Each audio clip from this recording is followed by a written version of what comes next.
ಒಂದು ವೇಳೆ ನೀವೊಬ್ಬ ಪುರುಷನಾಗಿದ್ದರೆ ಮತ್ತು ಮದುವೆ ಆಗಬೇಕು ಅಂತ ಯೋಚನೆ ಮಾಡ್ತಾ ಇದ್ದರೆ ನಾನು ನಿಮ್ಮ ಲೈಫಿನ ಸೇಫ್ಟಿಗಾಗಿ ಒಂದು ಲೈಫ್ ಅಡ್ವೈಸನ್ನು ಕೊಡೋಕ್ಕೆ ಇಷ್ಟಪಡುವೆ. Don't get married. ಯಾವುದೇ ಕಾರಣಕ್ಕೂ ಮದುವೆ ಆಗುವ ತಪ್ಪನ್ನು ಮಾಡೋಕ್ಕೆ ಹೋಗ್ಬೇಡಿ. ಯಾವುದೇ ಕಾರಣಕ್ಕೂ ಭಾರತದ ಹುಡುಗಿಯೊಂದಿಗೆ ಮದುವೆ ಆಗಬೇಡಿ ಮತ್ತು ಭಾರತದಲ್ಲೂ ಕೂಡ ಮದುವೆ ಆಗಬೇಡಿ.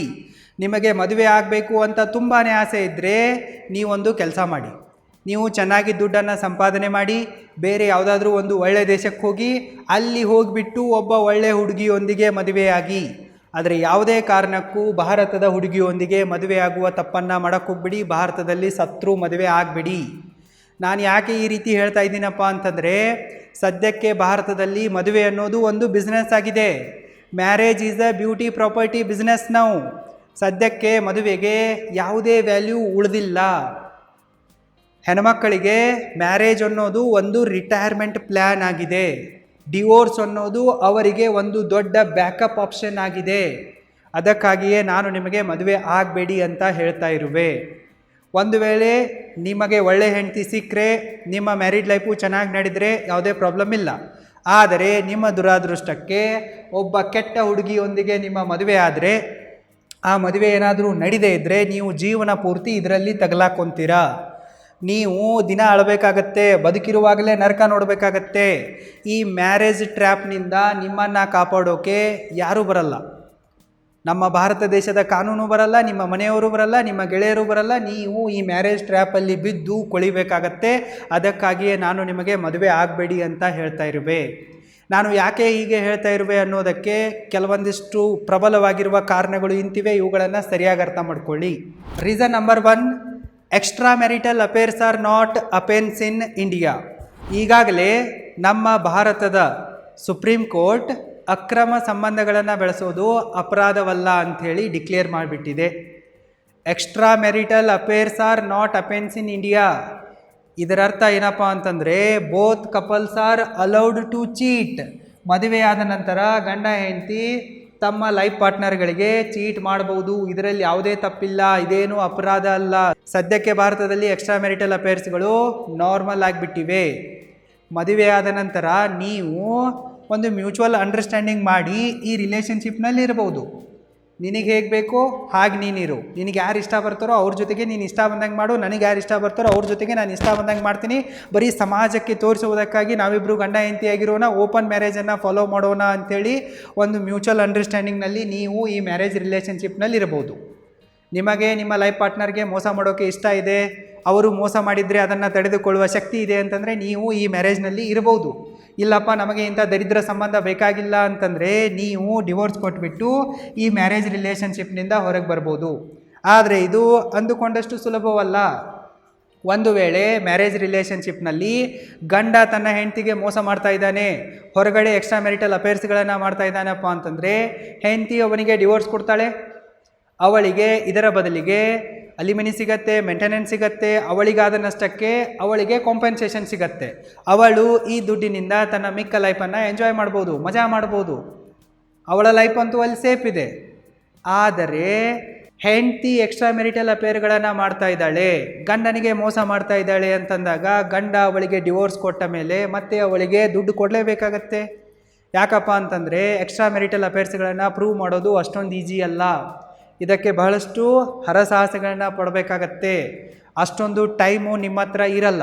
ಅದಕ್ಕಾಗಿ ನೀವೇನು ಮಾಡ್ತೀರಾ, ಮನಿಗಿಂತ ಮೆಂಟಲ್ ಪೇಸು ಇಂಪಾರ್ಟೆಂಟ್ ಅಂತ ಹೇಳಿಬಿಟ್ಟು ಅವಳಿಗೆ ಡಿವೋರ್ಸು ಕೊಡ್ತೀರಾ, ದುಡ್ಡು ಕೊಡ್ತೀರಾ, ಪೀಡೆ ತೊಲಗಿತು ಅಂಥೇಳಿ ಬಿಟ್ಟು ಬಿಡ್ತೀರಾ. ಅವಳಿಗಲ್ಲಿ ಕಾಂಪೆನ್ಸೇಷನ್ ಸಿಕ್ತು, ಆದರೆ ನಿಮಗೇನು ಸಿಕ್ತು ಈ ರಿಲೇಷನ್ಶಿಪ್ನಿಂದ? ನಿಮಗ್ಯಾರು ನಷ್ಟ ಕೊಡ್ತಾರೆ, ನಿಮಗ್ಯಾರು ಕಾಂಪೆನ್ಸೇಷನನ್ನು ಕೊಡ್ತಾರೆ? ಇದರ ಬಗ್ಗೆನೂ ಯೋಚನೆ ಮಾಡಬೇಕಲ್ಲ. ಹಾಗೆ ನೋಡೋಕೆ ಹೋದರೆ ಮದುವೆಯಲ್ಲಿ ಜಾಸ್ತಿ ಇನ್ವೆಸ್ಟ್ಮೆಂಟು ಹುಡುಗರದ್ದೇ ಇರುತ್ತೆ. ಪ್ರೀ ವೆಡ್ಡಿಂಗ್ ಫೋಟೋ ಶೂಟ್ಗಳೇನು, ಪ್ರೀ ವೆಡ್ಡಿಂಗ್ ವಿಡಿಯೋ ಶೂಟ್ಗಳೇನು, ಡಿಸೈನರ್ ಡ್ರೆಸ್ಗಳೇನು, ಡೆಸ್ಟಿನೇಷನ್ ವೆಡ್ಡಿಂಗ್ಗಳೇನು, ಅದು ತಂದೆ ಇದು ತಂದೆ, ಕಾರ್ ಬೇಕು, ಅಷ್ಟು ಬೇಕು, ಇಷ್ಟು ಬೇಕು ಅಂಥೇಳಿ ಖರ್ಚು ಮಾಡಿದ್ದೇನು, ಜ್ಯುವೆಲ್ರಿಗಳನ್ನು ಖರೀದಿಸಿದ್ದೇನು. ಈ ರೀತಿ ಹುಡುಗಿಯರು ಮದುವೆಯಲ್ಲಿ ಹುಡುಗರ ಕಡೆಯಿಂದನೇ ಲಕ್ಷಾಂತರ ಕೋಟ್ಯಾಂತರ ಖರ್ಚು ಮಾಡ್ತಾರೆ. ಹುಡುಗರದ್ದೇ ಜಾಸ್ತಿ ದುಡ್ಡು ಇಲ್ಲಿ ಖರ್ಚಾಗಿರುತ್ತೆ, ಅವರದ್ದೇ ಜಾಸ್ತಿ ಇನ್ವೆಸ್ಟ್ಮೆಂಟ್ ಇರುತ್ತೆ. ಮುಂದೆ ಡಿವೋರ್ಸ್ ಆದಾಗ ಹುಡುಗರಿಗೂ ಕೂಡ ನಷ್ಟ ಆಗತ್ತಲ್ಲ, ಹುಡುಗರಿಗೂ ಕೂಡ ನೋವಾಗಿರುತ್ತಲ್ಲ, ಹುಡುಗರು ಕೂಡ ಮೆಂಟಲಿ, ಎಮೋಷ್ನಲಿ, ಫೈನಾನ್ಷಿಯಲಿ ಇಲ್ಲಿ ಬ್ರೋಕ್ ಡೌನ್ ಆಗಿರ್ತಾರಲ್ಲ. ಅವರಿಗೂ ಕೂಡ ಮೋಸ ಆಗಿರತ್ತಲ್ಲ. ಸೊ ಇಲ್ಲಿ ಹುಡುಗರ ನಷ್ಟವನ್ನು ಯಾರು ತುಂಬಿಕೊಡ್ತಾರೆ? ಹುಡುಗಿಯರಿಗೆ ನಷ್ಟ ಆಗಲಿ ಬಿಡಲಿ ಅದನ್ನು ಕೋರ್ಟು ತುಂಬಿಕೊಡುತ್ತೆ, ಅವರಿಗೆ ಕೇರ್ ಮಾಡುತ್ತೆ. ಆದರೆ ಇಲ್ಲಿ ಡಿವೋರ್ಸ್ ಆದಾಗ ಹುಡುಗರಿಗೆ ಯಾರು ರಕ್ಷಣೆ ಕೊಡ್ತಾ ಇದ್ದಾರೆ, ಹುಡುಗರಿಗೆ ಯಾರು ಕಾಂಪನ್ಸೇಷನ್ ಕೊಡ್ತಾ ಇದ್ದಾರೆ? ನಿಮ್ಮೊಂದಿಗೆ ಈ ರೀತಿ ಆಯ್ತಪ್ಪ ಅಂತಂದರೆ ನಿಮ್ಮ ಪಾಡು ಏನಾಗುತ್ತೆ ಅಂತೇಳಿ ಯೋಚನೆ ಮಾಡಿ ಒಂದು ಸರ್ತಿ. Reason number 2, pay money to her or go to jail. ನೀವು ಮದುವೆ ಆದ ಮೇಲೆ ದುರಾದೃಷ್ಟಕ್ಕೆ ನಿಮ್ಮ ಡಿವೋರ್ಸ್ ಆಯ್ತಪ್ಪ ಅಂತಂದರೆ ನೀವು ಯಾವುದೇ ಪರಿಸ್ಥಿತಿಯಲ್ಲಿದ್ದರೂ ಕೂಡ ನಿಮ್ಮ ಹೆಂಡತಿಗೆ ಅಲಿಮಿನಿಯನ್ನು, ಮೇಂಟೆನೆನ್ಸನ್ನು, ದುಡ್ಡನ್ನು ಕೊಡಲೇಬೇಕಾಗತ್ತೆ. ಇಲ್ಲಿ ನಿಮಗೆ ಯಾವುದೇ ಆಪ್ಷನ್ ಇಲ್ಲ. ಒಂದು ವೇಳೆ ನಿಮ್ಮ ಹತ್ರ ದುಡ್ಡಿಲ್ಲಪ್ಪ ಅಂತಂದರೆ ನೀವು ಭಿಕ್ಷೆ ಬೇಡಿ ಆದರೂ ನಿಮ್ಮ ಹೆಂಡತಿಗೆ ದುಡ್ಡನ್ನು ಕೊಡಲೇಬೇಕು ಅಂತ ಕೋರ್ಟ್ ಹೇಳುತ್ತೆ. ಈಗಾಗಲೇ ಬಹಳಷ್ಟು ಕೇಸ್ಗಳಲ್ಲಿ ನಮ್ಮ ಕೋರ್ಟ್ಗಳು ಈ ರೀತಿ ಹೇಳಿವೆ. ಮದುವೆ ಆಗುವುದಕ್ಕಿಂತ ಮುಂಚೆ ನೀವು ನಿಮ್ಮ ಲೈಫಲ್ಲಿ ಸೂಪರ್ ಆಗಿರ್ತೀರ, ನಿಮ್ಮ ಹತ್ರ ಚೆನ್ನಾಗಿರೋ ಜಾಬ್ ಇರುತ್ತೆ, ಮನೆ ಇರುತ್ತೆ, ಪ್ರಾಪರ್ಟಿಗಳಿರ್ತವೆ, ಕಾರ್ ಇರುತ್ತೆ, ಎಲ್ಲ ಇರುತ್ತೆ. ಆದರೆ ಮದುವೆ ಆದ ಒಂದು 6 ತಿಂಗಳಲ್ಲಿ, ವರ್ಷದಲ್ಲಿ ಏನಾದರೂ ಆಯ್ತಪ್ಪ ಅಂತಂದರೆ, ನಿಮ್ಮ ಜಾಬ್ ಲಾಸ್ ಆಯಿತು, ಬಿಸ್ನೆಸ್ ಲಾಸ್ ಆಯ್ತಪ್ಪ ಅಂತಂದರೆ, ನಿಮ್ಮ ಹತ್ರನೇ ದುಡ್ಡಿಲ್ಲಪ್ಪ ಅಂತಂದರೆ ಆವಾಗ ನೀವು ನಿಮ್ಮ ಹೆಂಡತಿಗೆ ಅಟ್ರ್ಯಾಕ್ಟಿವ್ ಆಗಿ ಕಾಣಿಸಲ್ಲ. ಆಗ ಮೇಡಮ್ ಏನು ಮಾಡ್ತಾಳೆ? ನಿಮಗೆ ಡಿವೋರ್ಸನ್ನು ಕೊಟ್ಟು ಹೋಗ್ತಾಳೆ.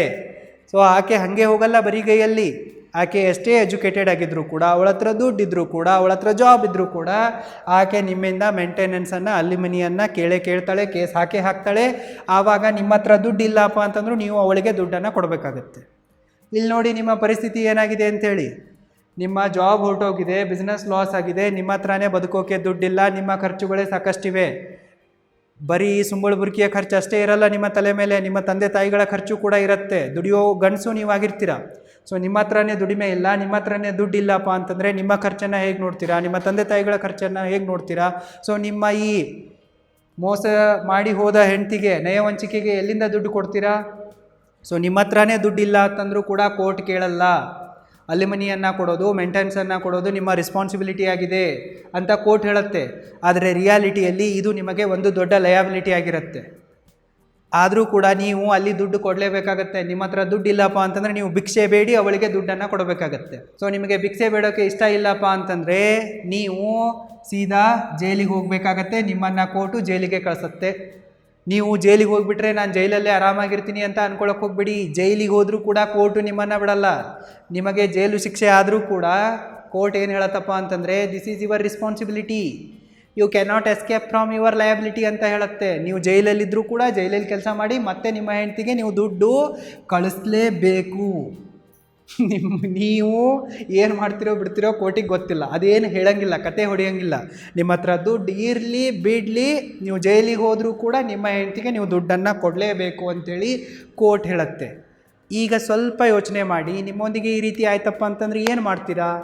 ಮುಂದಿನ ರೀಸನ್ ಇದೆಯಲ್ಲ, ಅದು ತುಂಬಾ ಖತರ್ನಾಕ್ ಆಗಿದೆ. ಅದನ್ನು ಕೇಳಿದ ನಂತರ ನಿಮ್ಮ ಕೈಕಾಲುಗಳು ನಡುಗುತ್ತವೆ ಅನ್ನೋದು ನನಗೆ ಚೆನ್ನಾಗಿ ಗೊತ್ತಿದೆ.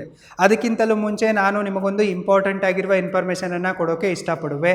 ಒಂದು ವೇಳೆ ನೀವು ನಿಮ್ಮ ಲೈಫನ್ನು ಎಂಜಾಯ್ ಮಾಡಬೇಕು ಅಂತ ಅಂದ್ಕೊಂಡಿದ್ರೆ ನೀವು ಕಂಪ್ಲೀಟ್ ಫ್ರೀಡಮನ್ನು ಸಾಧಿಸಲೇಬೇಕಾಗತ್ತೆ. Complete freedom means time freedom and financial freedom. ನಿಮ್ಮ ಹತ್ರ ಟೈಮೂ ಇರಬೇಕು ಮತ್ತು ದುಡ್ಡು ಇರಬೇಕು.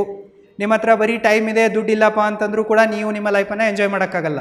ನಿಮ್ಮ ಹತ್ರ ಸಿಕ್ಕಾಪಟ್ಟೆ ದುಡ್ಡಿದೆ ಆದರೆ ನಿಮ್ಮ ಹತ್ರ ಟೈಮ್ ಇಲ್ಲಪ್ಪ ಅಂತಂದರೂ ಕೂಡ ನಿಮಗೆ ಲೈಫನ್ನು ಎಂಜಾಯ್ ಮಾಡೋಕ್ಕೆ ಬರಲ್ಲ. ನೀವು ನಿಮ್ಮ ಲೈಫನ್ನು ಎಂಜಾಯ್ ಮಾಡಬೇಕಪ್ಪ ಅಂತಂದರೆ ನಿಮ್ಮ ಹತ್ರ ಸಿಕ್ಕಾಪಟ್ಟೆ ದುಡ್ಡು ಇರಬೇಕು, ಜೊತೆಗೆ ಟೈಮೂ ಇರಬೇಕು. ಸೊ ನೀವು ಟೈಮ್ ಫ್ರೀಡಮನ್ನು ಮತ್ತು ಫೈನಾನ್ಷಿಯಲ್ ಫ್ರೀಡಮನ್ನು ಅಚೀವ್ ಮಾಡಲೇಬೇಕು. ಒಂದು ವೇಳೆ ನಿಮಗೆ ಟೈಮ್ ಫ್ರೀಡಮನ್ನು, ಫೈನಾನ್ಷಿಯಲ್ ಫ್ರೀಡಮನ್ನು ಅಚೀವ್ ಮಾಡಿಬಿಟ್ಟು, ಕಂಪ್ಲೀಟ್ ಫ್ರೀಡಮನ್ನು ಅಚೀವ್ ಮಾಡಿಬಿಟ್ಟು ನಿಮ್ಮ ಲೈಫನ್ನು ಎಂಜಾಯ್ ಮಾಡುವ ಆಸೆ ಇದ್ದರೆ ಈಗಲೇ ನೀವು roaringbusinesschool.comಗೆ ವಿಸಿಟ್ ಮಾಡಿ ಮತ್ತು ನನ್ನ ಆನ್ಲೈನ್ ಟೈಮ್ ಮ್ಯಾನೇಜ್ಮೆಂಟ್ ಕೋರ್ಸಿಗೆ ಮತ್ತು ಮನಿ ಮ್ಯಾನೇಜ್ಮೆಂಟ್ ಕೋರ್ಸಿಗೆ ಎನ್ರೋಲ್ ಆಗಿ ಮತ್ತು ಕಲೀರಿ. ಲಿಂಕ್ ಈ ವಿಡಿಯೋದ ಡಿಸ್ಕ್ರಿಪ್ಷನ್ ಬಾಕ್ಸಲ್ಲಿದೆ, ಚೆಕ್ ಮಾಡಿ. Reason number 3, paying for someone else's child. 1 ನಿಮಿಷದ ತನಕ ನೀವು ಒಬ್ಬ ಸುಂದರವಾದ ಹುಡುಗಿಯೊಂದಿಗೆ ಮದುವೆಯಾಗಿದ್ದೀರಾ ಅಂತ ಅಂದ್ಕೊಳ್ಳಿ. ಮದುವೆಗೂ ಮುಂಚೆ ನಿಮ್ಮ ಹೆಂಡತಿ ಬೇರೆ ಯಾವುದೋ ಒಬ್ಬ ಹುಡುಗನೊಂದಿಗೆ ಫಿಸಿಕಲ್ ರಿಲೇಷನ್ಶಿಪ್ಪನ್ನು ಇಟ್ಕೊಂಡಿದ್ದಾಳೆ, ಅವನೊಂದಿಗೆ ಮಲಗಿದ್ದಾಳೆ ಮತ್ತು ಪ್ರೆಗ್ನೆಂಟ್ ಆಗಿಯೇ ನಿಮ್ಮನ್ನು ಮದುವೆ ಆಗಿಬಿಟ್ಟು ನಿಮ್ಮ ಮನೆಗೆ ಬಂದಿದ್ದಾಳೆ ಅಂತ ಅಂದ್ಕೊಳ್ಳಿ. ನಿಮಗೆ ಇದು ಗೊತ್ತಾಗತ್ತೆ, ಆಕೆ ಪ್ರೆಗ್ನೆಂಟ್ ಇದ್ದಾಳೆ ಅನ್ನೋದು ಗೊತ್ತಾಗತ್ತೆ. ಇಲ್ಲವೇ ಆಕೆ ಡೈರೆಕ್ಟ್ಲಿ ಆ ಮಗುವಿಗೆ ಜನ್ಮನೂ ಕೂಡ ಕೊಡ್ಬೋದು ನಿಮಗೆ ಮದುವೆಯಾಗಿ 2-3 ತಿಂಗಳಲ್ಲೇ. ಸೊ ಆವಾಗ ಆ ಮಗುವಿನ ಜವಾಬ್ದಾರಿ ನಿಮ್ಮ ತಲೆಗೇ ಬೀಳುತ್ತೆ. ಇಲ್ಲ ಇನ್ನೊಂದು ಕೇಸ್ ಆಗೋ ಚಾನ್ಸಸ್ ಇರುತ್ತೆ. ನೀವು ಒಬ್ಬ ಹುಡುಗಿಯನ್ನು ಮದುವೆ ಆಗ್ತೀರಾ, ಆಕೆ ನಿಮ್ಮ ಬೆನ್ನ ಹಿಂದೆ ನಿಮಗೆ ಮೋಸ ಮಾಡ್ತಾಳೆ, ಬೇರೆ ಪುರುಷರೊಂದಿಗೆ ದೈಹಿಕ ಸಂಬಂಧವನ್ನು ಬೆಳೆಸ್ತಾಳೆ, ಮತ್ತು ಪ್ರೆಗ್ನೆಂಟ್ ಆಗ್ತಾಳೆ, ಮತ್ತು ಮಗುವಿಗೆ ಜನ್ಮ ಕೊಡ್ತಾಳೆ. ಮುಂದೆ ನಿಮಗಿದು ಗೊತ್ತಾಗ್ಬಿಡತ್ತೆ, ಈ ಮಗು ನನ್ನದಲ್ಲ, ನಾನಿದರ ಅಪ್ಪ ಅಲ್ಲ ಅನ್ನೋದು ನಿಮಗೆ ಗೊತ್ತಾಗುತ್ತೆ. ಆವಾಗಲೂ ಕೂಡ ಇದರ ಜವಾಬ್ದಾರಿಯನ್ನು ಕೋರ್ಟು ನಿಮ್ಮ ತಲೆಗೇನೆ ಕಟ್ಟತ್ತೆ. ಒಂದು ವೇಳೆ ನಿಮ್ಮ ಹೆಂಡತಿ ಮದುವೆಗೆ ಮುಂಚೆ ಇಲ್ಲವೇ ಮದುವೆ ಆದ ಮೇಲೆ ಬೇರೆ ಪುರುಷರೊಂದಿಗೆ ದೈಹಿಕ ಸಂಬಂಧವನ್ನು ಬೆಳೆಸಿಬಿಟ್ಟು ಆಕೆ ಪ್ರೆಗ್ನೆಂಟ್ ಆಗಿ ಮಗುವಿಗೆ ಜನ್ಮ ಕೊಟ್ಟರೆ ಅದರ ಲೀಗಲ್ ತಂದೆ ನೀವೇ ಅಂಥೇಳಿ ಕೋರ್ಟ್ ಹೇಳುತ್ತೆ. ಇಲ್ಲಿ ನಿಮಗೂ ಕೂಡ ಚೆನ್ನಾಗಿ ಗೊತ್ತಿದೆ, ನಿಮ್ಮ ಹೆಂಡತಿಗೂ ಕೂಡ ಚೆನ್ನಾಗಿ ಗೊತ್ತಿದೆ, ಈ ಮಗು ನಿಮ್ಮದಲ್ಲ, ನೀವು ಈ ಮಗುವಿನ ಬಯಾಲಜಿಕಲ್ ಫಾದರ್ ಅಲ್ಲ ಅನ್ನೋದು ಗೊತ್ತಿದೆ. ಆದರೂ ಕೂಡ ಕೋರ್ಟು ನಿಮಗೆ ಫೋರ್ಸ್ ಮಾಡಿ ಏನು ಹೇಳತ್ತಪ್ಪ ಅಂತಂದರೆ, ನೀವೇ ಈ ಅಕ್ರಮ ಸಂಬಂಧದಿಂದ ಹುಟ್ಟಿದ ಮಗುವಿಗೆ ತಂದೆ ಅಂತ ಹೇಳುತ್ತೆ. You are the legal father. ಈ ಮಗು ನಿಮ್ಮದಲ್ಲ ಅಂತ ಗೊತ್ತಿದ್ರೂ ಕೂಡ ಇದರ ಎಲ್ಲ ಖರ್ಚು ವೆಚ್ಚಗಳನ್ನು ನೀವೇ ನಿಭಾಯಿಸಬೇಕು ಅಂತ ಕೋರ್ಟ್ ಹೇಳುತ್ತೆ. ಮತ್ತು ನಿಮ್ಮ ಈ ಮೋಸಗಾರ್ತಿ ಹೆಂಡತಿಯ ಖರ್ಚನ್ನು ನೀವೇ ನಿಭಾಯಿಸಬೇಕು ಅಂತ ಕೋರ್ಟ್ ಹೇಳುತ್ತೆ. ಈಗ ಸ್ವಲ್ಪ ನೀವು ಯೋಚನೆ ಮಾಡಿ, ನೀವು ಯಾಕೆ ಮದುವೆ ಆಗಿದ್ದೀರಾ? ನೀವು ನಿಮ್ಮ ಲೈಫಲ್ಲಿ ಖುಷಿಯಾಗಿರೋಕ್ಕೆ, ನಿಮ್ಮ ಲೈಫನ್ನು ಎಂಜಾಯ್ ಮಾಡೋಕ್ಕೆ, ನಿಮ್ಮ DNA ರೆಪ್ಲಿಕೇಟ್ ಮಾಡಿಬಿಟ್ಟು ನಿಮ್ಮ ವಂಶವನ್ನು ಬೆಳೆಸೋಕೆ ನೀವು ಇವಳೊಂದಿಗೆ ಮದುವೆ ಆಗಿರ್ತೀರ. ಆದರೆ ಇಲ್ಲಿ ಏನಾಗ್ತಾ ಇದೆ, ಈಕೆ ಯಾರೊಂದಿಗೇನೋ ಮಲಗಿಬಿಟ್ಟು ಇಲ್ಲಿ ಮಗು ಮಾಡಿದ್ದಾಳೆ. ಸೊ ಇಲ್ಲಿ ನೀವು ಬೇರೆಯವರ ಮಗುವನ್ನು ಸಾಕಿಬಿಟ್ಟು ಬೇರೆಯವರ ವಂಶವನ್ನು ಉದ್ಧಾರ ಮಾಡ್ತೀರ. ಸೊ ಈ ಕರ್ಮಕ್ಕೆ ನೀವು ಇಷ್ಟೊಂದು ಕಷ್ಟಪಟ್ಟು ಓದಿ, ಕಷ್ಟಪಟ್ಟು ಹಣ ಸಂಪಾದನೆ ಮಾಡಿ, ಇಷ್ಟೆಲ್ಲ ಮದುವೆಯಲ್ಲಿ ಲಕ್ಷಾಂತರ ಕೋಟ್ಯಾಂತರ ಖರ್ಚು ಮಾಡಿ ಇಂಥವರನ್ನು ಮದುವೆ ಆಗೋದು. ಸೊ ಮದುವೆ ಆದ ಮೇಲೆ ನೀವು ನಿಮ್ಮ ಹೆಂಡತಿ ಹೆರೋ ಮಗುವಿಗೆ ಬಯಾಲಜಿಕಲ್ ಫಾದರ್ ಅಲ್ಲದೆ ಇದ್ದರೂ ಕೂಡ ನೀವೇ ಲೀಗಲ್ ಫಾದರ್ ಅಂಥೇಳಿ ಕೋರ್ಟ್ ಡಿಕ್ಲೇರ್ ಮಾಡುತ್ತೆ, ಮತ್ತು ನಿಮ್ಮ ತಲೆಗೇ ಇದನ್ನು ಕಟ್ಟತ್ತೆ. ಈಗ ಯೋಚನೆ ಮಾಡಿ, ನಿಮ್ಮೊಂದಿಗೆ ಈ ರೀತಿ ಆಯ್ತಪ್ಪ ನಿಜವಾಗಿಯೂ ಅಂತಂದರೆ ನಿಮಗೆ ಹೆಂಗಾಗತ್ತೆ ಅಂಥೇಳಿ. ಈಗಾಗಲೇ ಬಹಳಷ್ಟು ಜನ ಪುರುಷರು ಈ ನೋವನ್ನು, ಈ ಕರ್ಮವನ್ನು ಅನುಭವಿಸ್ತಾ ಇದ್ದಾರೆ. ಸದ್ಯಕ್ಕೆ ಮ್ಯಾರೇಜ್ ಅನ್ನೋದು ಹುಡುಗಿಯರಿಗೆ ಒಂದು ರಿಟೈರ್ಮೆಂಟ್ ಪ್ಲ್ಯಾನ್ ಆಗಿಬಿಟ್ಟಿದೆ. ಮದುವೆಗೂ ಮುಂಚೆ ಹುಡುಗಿಯರು ಎಲ್ಲ ಲಪಡಗಳನ್ನು ಮಾಡ್ತಾರೆ, ಸಡನ್ನಾಗಿ ಸಂಸ್ಕಾರಿಗಳಾಗಿಬಿಟ್ಟು ಒಬ್ಬ ಸಕ್ಸಸ್ಫುಲ್ ಆಗಿರುವ ರಿಚ್ ಆಗಿರುವ ಪುರುಷನನ್ನು ಮದುವೆಯಲ್ಲಿ ಬಕ್ರಾ ಮಾಡ್ತಾರೆ, ಅವನ ಜೀವನವನ್ನು ಹಾಳು ಮಾಡ್ತಾರೆ. ಸೊ ಅದಕ್ಕಾಗಿ ನೀವು ಸ್ವಲ್ಪ ಈಗ ಮದುವೆ ಆಗೋದಕ್ಕಿಂತ ಮುಂಚೆ ಈ ಆ್ಯಂಗಲ್ನಲ್ಲೂ ಕೂಡ ಯೋಚನೆ ಮಾಡಿ. Reason number 4 and last, no protection for men. ಭಾರತದಲ್ಲಿ ಎಷ್ಟು ಮ್ಯಾರಿಟಲ್ ಲಾಸ್ಗಳಿವೆನೋ ಅವೆಲ್ಲವೂ ಕೂಡ ಮಹಿಳೆಯರ ಪರವಾಗಿಯೇ ಇವೆ, ಎಲ್ಲವೂ ಕೂಡ ಬಯಾಸ್ಡ್ ಆಗಿವೆ. ಭಾರತ ದೇಶದಲ್ಲಿ ಜೆಂಡರ್ ನ್ಯೂಟ್ರಲ್ ಆಗಿರುವ ಮ್ಯಾರಿಟಲ್ ಲಾಸ್ಗಳು ಇಲ್ಲ. ಸೊ ಈ ಲೀಗಲ್ ಲೂಪ್ ಹೋಲನ್ನೇ ಬಳಸ್ಕೊಂಡ್ಬಿಟ್ಟು ಬಹಳಷ್ಟು ಚಾಲಾಕಿ ಮಹಿಳೆಯರು ಪುರುಷರನ್ನು ಲೂಟಿ ಮಾಡ್ತಾ ಇದ್ದಾರೆ, ಪುರುಷರ ಶೋಷಣೆಯನ್ನು ಮಾಡ್ತಾ ಇದ್ದಾರೆ. ಯಾಕಪ್ಪ ಅಂತಂದರೆ ಭಾರತದಲ್ಲಿ ಪುರುಷರ ಆಯೋಗ ಇಲ್ಲ, ಮಹಿಳಾ ಆಯೋಗ ಇದೆ, ಆದರೆ ಅದು ಕೆಲಸ ಮಾಡಲ್ಲ, ಮಹಿಳೆಯರಿಗೆ ಅದರಿಂದ ನ್ಯಾಯನೂ ಸಿಗಲ್ಲ. ಭಾರತದಲ್ಲಿ ಮಹಿಳೆಯರ ರಕ್ಷಣೆಗೆ ಕಾನೂನುಗಳಿವೆ, ಆದರೆ ಅವು ಎಲ್ಲರ ರಕ್ಷಣೆ ಮಾಡಲ್ಲ. ಇನ್ನು ಪುರುಷರ ರಕ್ಷಣೆಗೆ ಭಾರತದಲ್ಲಿ ಕಾನೂನುಗಳೇ ಇಲ್ಲಪ್ಪ ಅಂತಂದರೆ ಪುರುಷರ ಶೋಷಣೆ ಆಗುತ್ತೆ, ಪುರುಷರಿಗೆ ಇಲ್ಲಿ ರಕ್ಷಣೆ ಸಿಗಲ್ಲ. ಸೊ ಅದಕ್ಕಾಗಿ ನೀವು ಸ್ವಲ್ಪ ಮದುವೆ ಆಗೋದಕ್ಕಿಂತ ಮುಂಚೆ ಯೋಚನೆ ಮಾಡಬೇಕು. ನೀವು ಮದುವೆ ಆಗೋದಕ್ಕಿಂತ ಮುಂಚೆ ಪ್ರಿನಪ್ಸ್ಗಳನ್ನು ಮಾಡ್ಕೋಬೋದು, ಆದರೆ ಅವುಗಳನ್ನು ನಮ್ಮ ಭಾರತದ ಕೋರ್ಟು ಲೀಗಲಿ ವ್ಯಾಲಿಡ್ ಅಂತೇಳಿ ಕನ್ಸಿಡರೇ ಮಾಡಲ್ಲ. ಬೇರೆ ದೇಶಗಳಲ್ಲಿ ಪ್ರಿನಪ್ಸ್ಗಳಿಗೆ ಲೀಗಲ್ ಸ್ಟೇಟಸ್ ಇದೆ, ಲೀಗಲಿ ಅಲ್ಲಿ ಅವು ವ್ಯಾಲಿಡ್ ಆಗಿವೆ. ಬೇರೆ ದೇಶದ ಜನ ಮದುವೆ ಆಗೋದಕ್ಕಿಂತ ಮುಂಚೆ ಪ್ರೀ ಮ್ಯಾರಿಟಲ್ ಅಗ್ರಿಮೆಂಟ್ಗಳನ್ನು ಮಾಡ್ಕೊತಾರೆ. ಈಗ ಮದುವೆ ಆಗ್ತಾ ಇದ್ದೀವಿ, ಮದುವೆ ಆದ ನಂತರ ನಮ್ಮ ರಿಲೇಷನ್ಶಿಪ್ಪು ಸರಿ ಹೊಂದಲಿಲ್ಲಪ್ಪ ಅಂತೇಳಿ ನಾವು ಡಿವೋರ್ಸ್ ತೊಗೊತೀವಿ. ಆವಾಗ ಅಸೆಟ್ಟು ಮತ್ತು ಲಯಬಿಲಿಟಿಯನ್ನು ಹೇಗೆ ಡಿಸ್ಟ್ರಿಬ್ಯೂಟ್ ಮಾಡೋದು, ಯಾರಿಗೆ ಯಾವ ಜವಾಬ್ದಾರಿ ಇರುತ್ತೆ, ಯಾರಿಗೆ ಎಷ್ಟು ದುಡ್ಡು ಕೊಡಬೇಕು ಅನ್ನೋದನ್ನೆಲ್ಲ ಅವರು ಮುಂಚೆನೇ ಮ್ಯೂಚುವಲಿ ಡಿಸ್ಕಸ್ ಮಾಡಿಬಿಟ್ಟು ಅಗ್ರಿಮೆಂಟು ಕಾಂಟ್ರ್ಯಾಕ್ಟ್ ಮಾಡಿಕೊಂಡೇ ಮದುವೆ ಆಗ್ತಾರೆ. ಸೊ ಅವರ ಮದುವೆ ನಡೀಲಿಲ್ಲ, ಡಿವೋರ್ಸ್ ಆಯಿತು ಅಂತಂದರೂ ಕೂಡ ಅವ್ರಿಗೇನು ದೊಡ್ಡ ನಷ್ಟ ಏನಾಗಲ್ಲ, ಶಾಕ್ ಏನಾಗಲ್ಲ. ಯಾಕಪ್ಪ ಅಂತಂದರೆ ಮುಂಚೆನೇ ಎಷ್ಟು ಕೊಡಬೇಕು, ಏನು ಕೊಡಬೇಕು ಅನ್ನೋದೆಲ್ಲ ಡಿಸೈಡ್ ಆಗಿರುತ್ತೆ, ಅಲ್ಲಿ ಅವರು ಸೇಫ್ ಆಗಿರ್ತಾರೆ. ಆದರೆ ಭಾರತದಲ್ಲಿ ಹಾಗಲ್ಲ ಗುರು. ಭಾರತದಲ್ಲಿ ನೀವು ಪ್ರಿನಪ್ಸ್ಗಳನ್ನು ಮಾಡ್ಕೋಬೋದು, ಆದರೆ ಮಾಡ್ಕೊಂಡೇನು ಪ್ರಯೋಜನ? ನಿಮ್ಮ ಪ್ರಿನಪ್ಸ್ಗಳನ್ನು ಭಾರತದ ಕೋರ್ಟು ಎಕ್ಸೆಪ್ಟೇ ಮಾಡಲ್ಲ, ಅದನ್ನು ಲೀಗಲಿ ವ್ಯಾಲಿಡ್ ಅಂತಲೇ ಕನ್ಸಿಡರ್ ಮಾಡಲ್ಲ. ಸೊ ಹೀಗಿರುವಾಗ ನಿಮ್ಮನ್ನು ಯಾರು ಬಚಾವ್ ಮಾಡ್ತಾರೆ? ನೀವು ಯಾರು ಸಿಗ್ತಾರೋ ಅವರನ್ನು ಮದುವೆ ಆಗ್ತೀರಾ. ಮದುವೆ ಆದ ನಂತರ ಅವಳ ಎಕ್ಸ್ಟ್ರಾ ಮ್ಯಾರಿಟಲ್ ಅಫೇರ್ಸ್ಗಳು ನಿಮಗೆ ಸಿಕ್ಕರೆ, ಒಂದು ವೇಳೆ ನಿಮಗೆ ಮತ್ತು ಅವಳಿಗೆ ಸರಿ ಹೊಂದಿದ್ರೆ, ನಿಮ್ಮ ಮನೆಯವರಿಗೆ ಮತ್ತು ಅವಳಿಗೆ ಸರಿ ಹೊಂದಿದ್ರೆ, ಅವಳಿಗೆ ನಿಮ್ಮೊಂದಿಗೆ ಇರೋಕ್ಕೆ ಇಷ್ಟ ಇಲ್ಲಪ್ಪ ಅಂತಂದರೆ ಆಕೆ ನಿಮ್ಮೊಂದಿಗೆ ಜಗಳ ಮಾಡ್ತಾಳೆ ಮತ್ತು ತವ್ರ ಮನೆಯಲ್ಲಿ ಹೋಗಿ ಕುಂತ್ಕೊತಾಳೆ. ಅಲ್ಲಿ ಹೋಗಿ ಕುತ್ಕೊಂಡ್ಬಿಟ್ಟು ಅವ್ರ ತವರ ಮನೆಯವ್ರ ಜೊತೆಗೆ ಇಲ್ಲವೇ ಬಾಯ್ ಫ್ರೆಂಡ್ಸ್ಗಳ ಜೊತೆಗೆ ಸೇರಿಬಿಟ್ಟು ನಿಮ್ಮ ಮೇಲೆ ಸಿಕ್ಕಾಪಟ್ಟೆ ಫೇಕ್ ಕೇಸಸ್ಗಳನ್ನು ಹಾಕಿ ನಿಮ್ಮನ್ನು ತಗಲಾಕಿಸ್ತಾಳೆ, ನಿಮ್ಮನ್ನು ಜಡಿತಾಳೆ. ನಿಮ್ಮ ಮೇಲೆ ಆಕೆ ಫೇಕ್ ಡೌರಿ ಕೇಸನ್ನು ಹಾಕ್ತಾಳೆ, ಫೇಕ್ ಡೊಮೆಸ್ಟಿಕ್ ವೈಲೆನ್ಸ್ ಕೇಸ್ಗಳನ್ನು ಹಾಕ್ತಾಳೆ. ಈ ರೀತಿ ಡಜನ್ ಗಟ್ಟಲೆ ಕಾಯ್ದೆಗಳಿವೆ, ಸೆಕ್ಷನ್ಗಳಿವೆ. ಎಲ್ಲದರಲ್ಲೂ ಕೂಡ ಕೇಸ್ ಹಾಕಿಬಿಟ್ಟು ನಿಮ್ಮನ್ನು ಒಂದು ಟ್ರ್ಯಾಪಲ್ಲಿ ಬೀಳಿಸ್ತಾಳೆ. ಸೊ ಈ ಮ್ಯಾರೇಜಿನ ಟ್ರ್ಯಾಪ್ನಿಂದ, ಈ ಲೀಗಲ್ ಟ್ರ್ಯಾಪ್ನಿಂದ ನಿಮ್ಮನ್ನು ಬಚಾವ್ ಮಾಡೋಕ್ಕೆ ಯಾವುದೇ ಕಾಯ್ದೆ ಕಾನೂನುಗಳಿಲ್ಲ. ನಿಮಗೆ ಭಾರತದ ಮ್ಯಾರೇಜ್ ಲಾಸ್ಗಳಿಂದ ಪ್ರೊಟೆಕ್ಷನ್ ಸಿಗಲ್ಲ.